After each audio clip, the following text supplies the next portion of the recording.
গাজীপুর ৫ আসনে ধানের শীষে ভোট চাইলেন মোগ রাজীব ভূঁইয়া। গাজীপুর মহানগর পুবাইল। আগামী জাতীয় সংসদ নির্বাচনকে সামনে রেখে গাজীপুর ৫ আসনে বিএনপি মনোনীত প্রার্থী ও সাবেক সংসদ সদস্য, জেলা বিএনপির আহ্বায়ক জননেতা এ.কে.এম ফজলুল হক মিলন এর পক্ষে গণসংযোগ করেছেন মোগ রাজীব ভূঁইয়া, সাবেক সহসভাপতি গাজীপুর মহানগর ছাত্রদল এবং পুবাইল থানা যুবদলের সাধারণ সম্পাদক পদপ্রার্থী।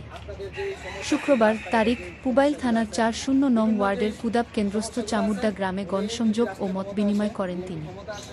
স্থানীয় সাধারণ জনগণের মাঝে ধানের শীষ প্রতীকে ভোট চেয়ে তিনি বলেন, এলাকার উন্নয়ন ও জনগণের অধিকার প্রতিষ্ঠার জন্য ফজলুল হক মিলন ভাইকে আবার সংসদে পাঠানো জরুরি। সমস্যাগুলো সমাধান করতে পারবো। আপনাদের অনেকের আছে এই এলাকাতে অনেক জায়গা জমি নিয়ে অনেকের সমস্যা কিন্তু ভুগতেছে, সকল কিছুই সমাধান ইনশাল্লাহ আমাদের এলাকা। যদি কারো কোনো কথা থাকে আপনারা বলতে পারেন, আমরা আমাদের নেতার কাছে গিয়ে বলতে পারবো।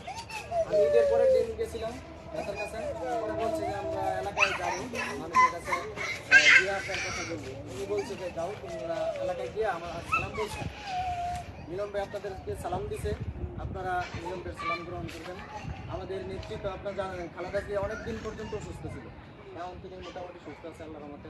আমাদের নেতা দেশনায়ক তারেক রহমানও এই সামনের মাসের শেষের দিকে আসবে দেশে। উনিও যে এতদিনে যে বিচক্ষণতার পরিচয় দিয়েছে, এই স্বৈরাচার আওয়ামী লীগকে হটিয়ে যে একটা সুন্দর রাষ্ট্র গঠন করার যে একটা পরিকল্পনা দেশনায়ক তারেক রহমান নিয়েছে, সেই লক্ষ্যে আপনারা যদি আগামী নির্বাচনে আমাদের নেতা জননেতা এ.কে.এম ফজলুল হক মিলন ভাইকে ধানের শীষে বিজয়ী করতে পারেন, আপনাদের সকল সমস্যা ইনশাল্লাহ সমাধান হবে। আমাদের নেতা আপনাদের কাছে আসবে, আপনাদের সুখ দুঃখের কথা উনি শুনবে, ওনারও কথা আপনাদের কাছে বলবে, ওনার যা চাহিদা আছে, ওনার যা আকাঙ্ক্ষা আছে, ওনার আকাঙ্ক্ষা উনি সংসদে যাইতে পারলে আপনাদের কাজ করতে পারবো। আপনাদের এই ছেলে মেয়েদের লেখাপড়ার আর মান উন্নয়নের জন্য উনি কাজ করবে।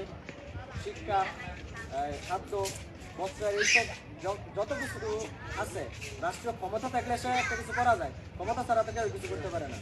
যদি উনি ক্ষমতায় যেতে পারে, উনি নির্বাচিত হইতে পারে, ধানের শীষে আপনারা ভোট দেন, যদি আপনারা সকলেই ভোট দেন, উনি ইনশাল্লাহ আপনাদের সুখে দুঃখে উনি আপনাদের পাশে থাকবেন।